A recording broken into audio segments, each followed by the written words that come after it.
Morning everybody, Rusty from the Rusty Razor. Got another shave of the day, and today we're going to be using Master Soap Creations Cedar. Was it cedar and no, orange and cedarwood? I gotta get that right. There you go.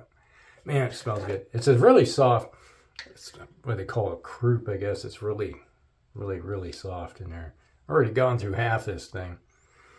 That's how much I like it. like I use it off camera quite a bit. Don't want to waste that. Put that to good use. There you go. And then we're going to be using the third use of the Wizamet blades with the Krisp razor. When was the last time I used the Wizamets on camera? I can't remember. It's been a while. So, kind of an aggressive razor to go with a mild, aggressive blade with a mild razor. Yeah, that's how it works. All right, then we're going to be using the splash to go with it. It took me a while to get the splash. You know, it's like I ordered the Master Soap Creations off of the razor company, and they didn't have the splash. And eventually the splash showed up, and I was like, okay, I got to get the splash. Because Justin, you know, the Red Island Shaver says, Rusty, you got to do it. Got to get them together. So, hey, finally. Yeah, there you go. All right, so how's your day going? Mine woke up going, oh my God, you know, what the frickin' hell been frickin', you know. And those are a bunch of colorful metaphors. Yeah, it's like, there are some days that, you know, I wake up after my surgery and it's like, oh my gosh, what the hell did I do? And then I remember, it's like the night before we went over to it's like I got picked up by my friend who owns the shipping company and everything, and he's like, yeah, let's go to church, go to men's group. We got a gathering last night, so we went over there and did our little thing. You know, it's like, he says, I like having you there, man, because you were, it's like our associate pastor has a doctorate in theology. So he can really dish out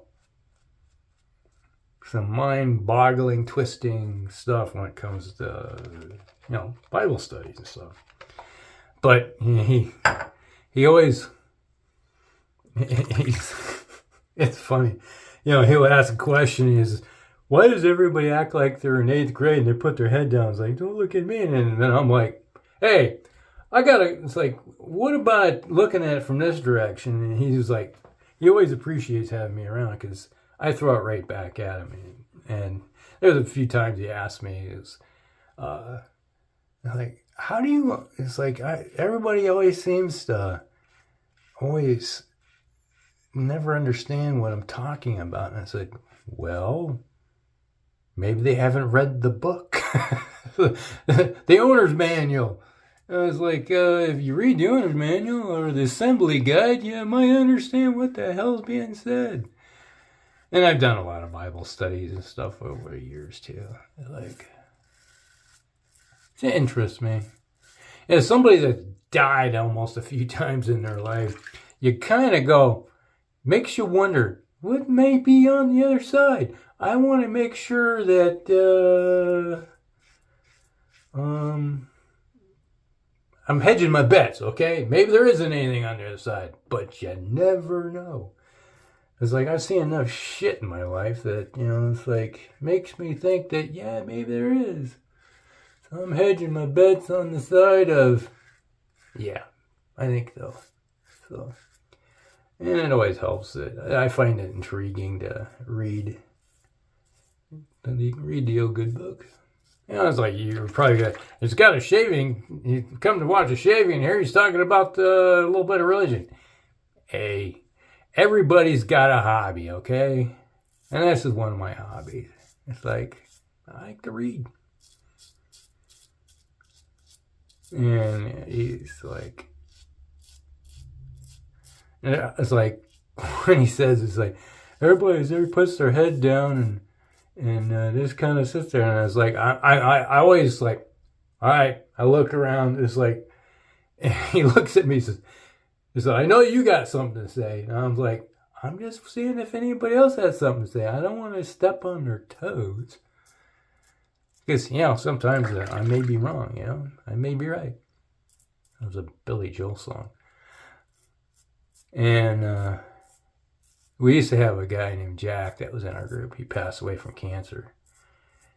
And he had an education too. And he was one of those guys that he's kind of the same boat I was. He read it a few times, read the book a few times. I probably 10 times I've read to that thing. It's like I studied through it. And the big thing was, you do these, what do you call it? Bible study that takes you a year. You do a year studies, like every day you read a little bit and you study it and trying to figure out what the heck it's trying to tell you.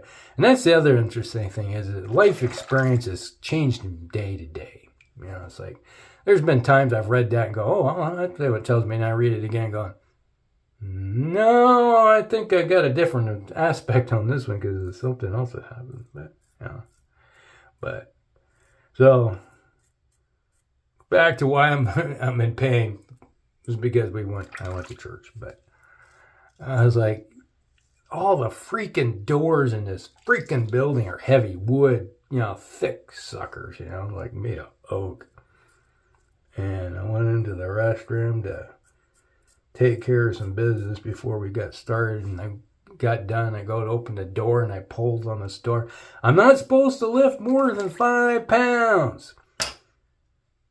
The door weighs more than 5 pounds. So I pulled on one. Oh!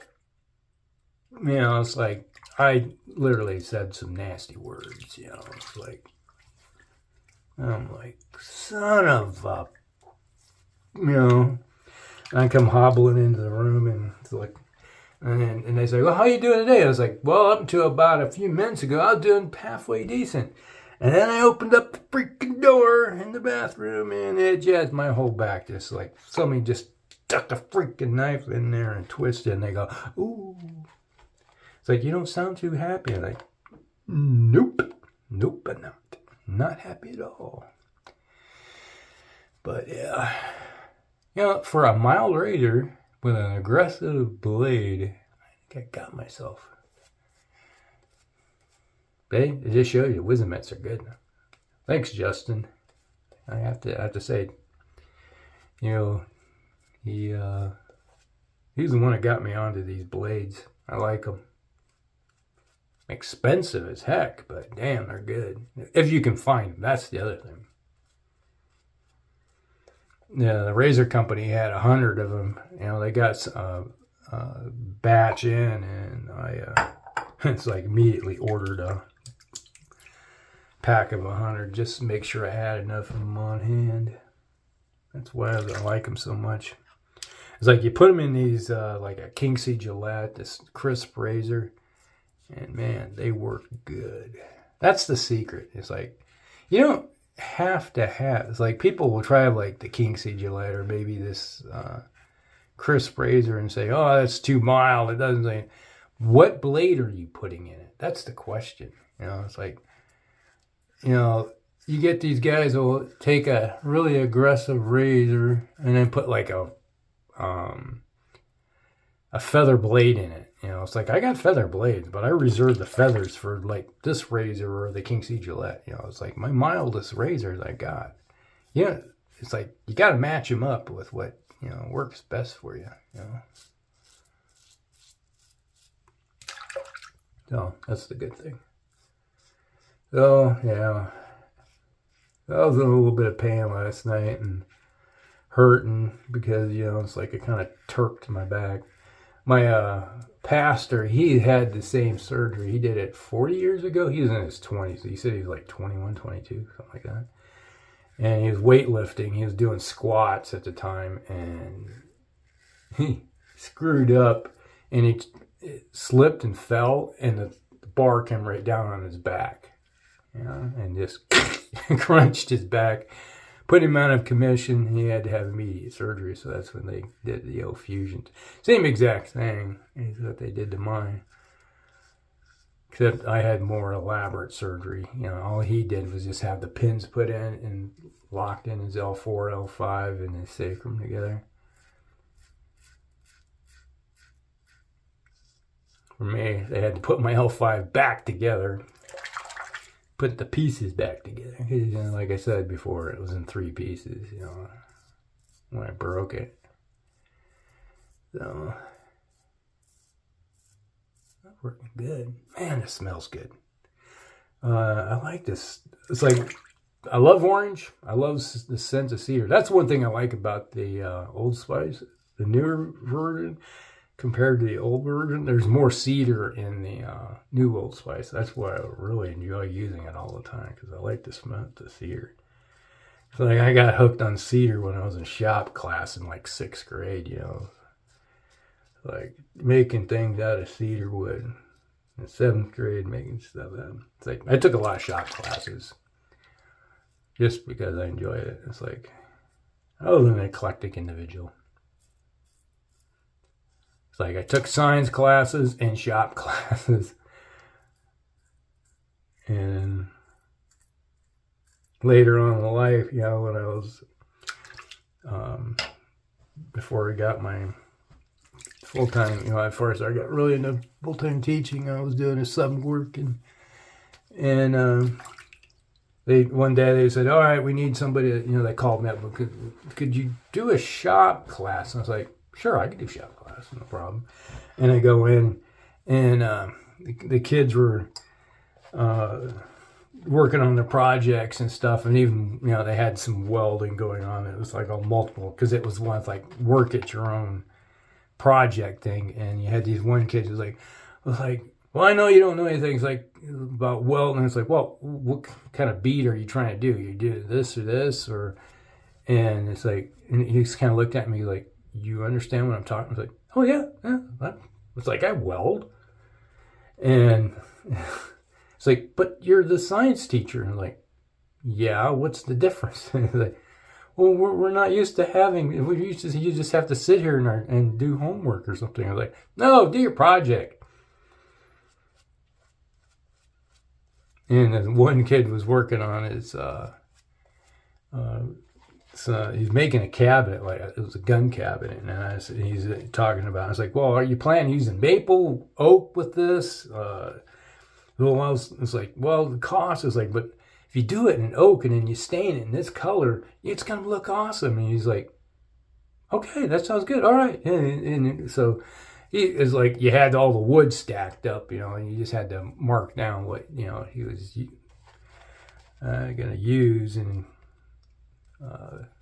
so helped him pick out some nice straight oak wood boards so he could get started on his gun cabinet that he was making. And yes, it's like, it wasn't too long ago. It's like back in the 90s, you had kids still showing up to school with they still had gun racks in the back of their vehicles. Like, no big deal. Nowadays, it's like everybody, oh my God, you're freaking out. You know what I'm saying? Here you got a kid making a gun cabinet in his classroom. And I said, all right, asked him what kind of, I was like, how you plan on putting these, like when we're going to, right. He said, what do we do? Put them through the freaking planer first. You're going to want to smooth these suckers out, get them nice and straight. And he's like, okay, let's do that. And then you got to measure everything out, make sure you start cutting everything to the right. It's like, by the time we got done with it, afterwards, it was like every time there was one of the shop teachers out, you know, because they had 3 of them. And I said one of them was out. They requested me to have there because it was like, and then pretty soon it's like, I was always requested to be in the science department or the shop department before they finally gave me a full-time job. And then when I was teaching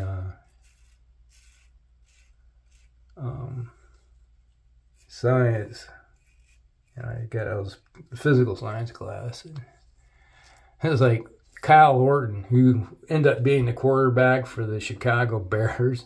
He was one of my students, like at the time, just a young kid. So interesting things in life, how how it all works out.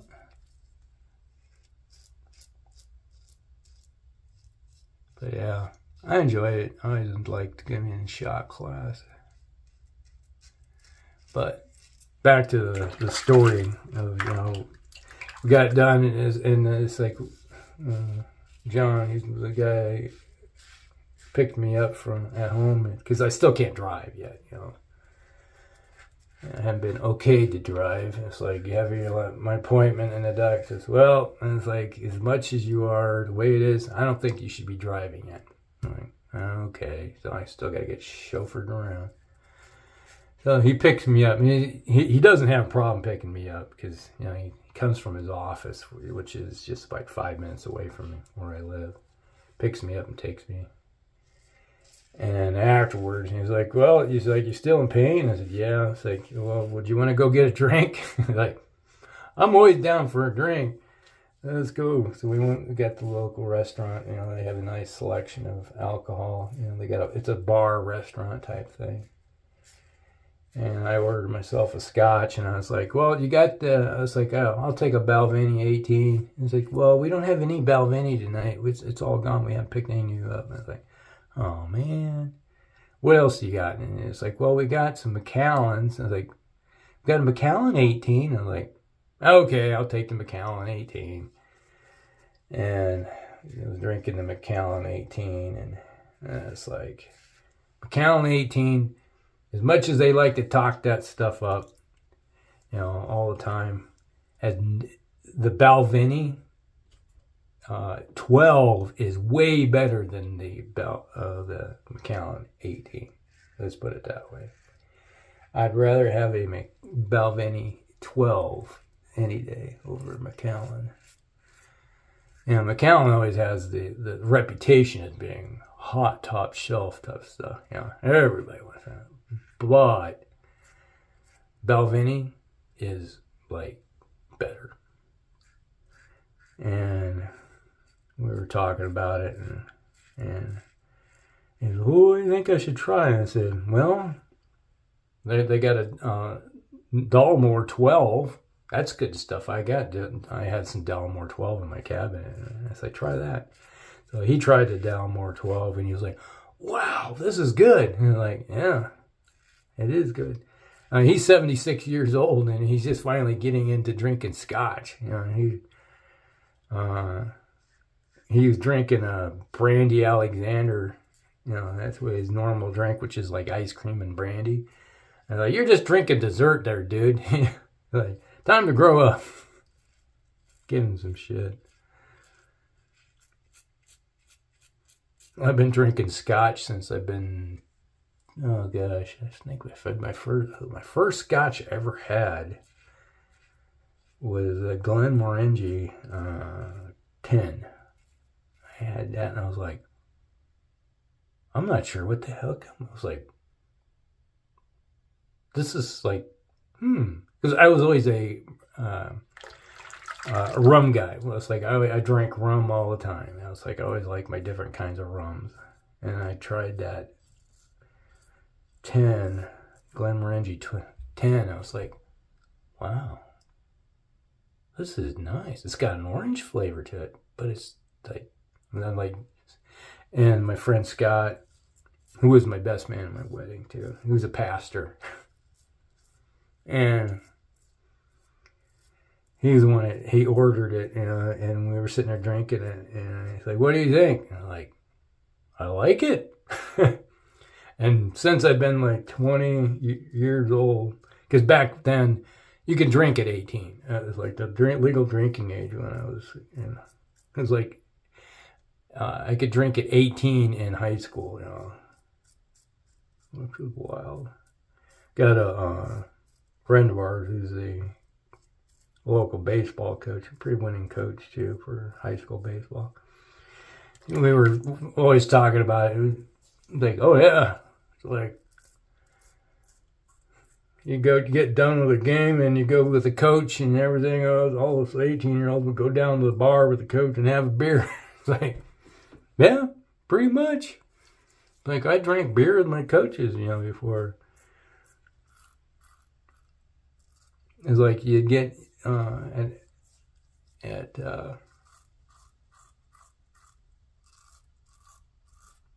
like when I lived in Minnesota, it would be, yeah, it's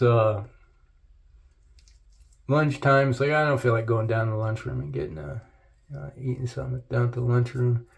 So my buddy and I would walk down to the, hop out of the school real quick and run down to the local bar or pub, order a hamburger and a beer, so it's like that was your lunch. You had the hamburger, because yeah, if you're 18, you can go do such a thing. Didn't think twice about it.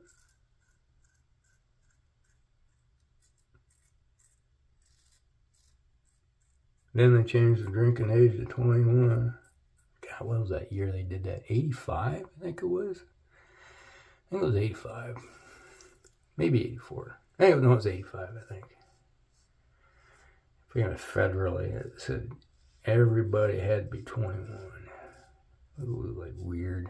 Because I know that my wife got in, she was grandfathered in. But I remember we were sitting there and, because they went to 19. The state went to 19. You had to be 19. Unless you're grandfathered in, like some of us. And then my wife, she got in at 19. And then they went to 21. And I remember sitting in, I was at the community college and we had all these guys that were like, at the time, we're going, son of a, they were like, I gotta wait now 2 years to be able to drink. I just missed it by my birthday. It was like one guy, they changed the date like 2 days before his freaking birthday. So no, I gotta wait 2 years before I turn 21. That sucks. I'm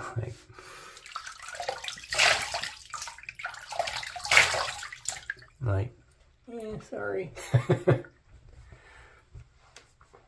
So I remember when I was at the university, I had a big giant cooler, refrigerator in my room. It was stacked to the gills, always with beer. I remember the RA comes walking in one time, and I was like, I'm sitting there drinking a beer. He's like, well, you got to be 21 to drink beer. And I was like, I'm 23. It's like, what? Yeah, 'cause I was 23 when I was in college. I was like, old guy. And it was like, I've been legal to drink since I've been 18. So sorry to tell you, but can't tell me can't have a beer. And all the guys that were in the hallway, it's like almost every single one of them was underage. It's like waiting to be 21, except for a handful, which was like seniors. Ooh. A little tingly right there. Just a tad bit right there. Oh, it smells good. Orange.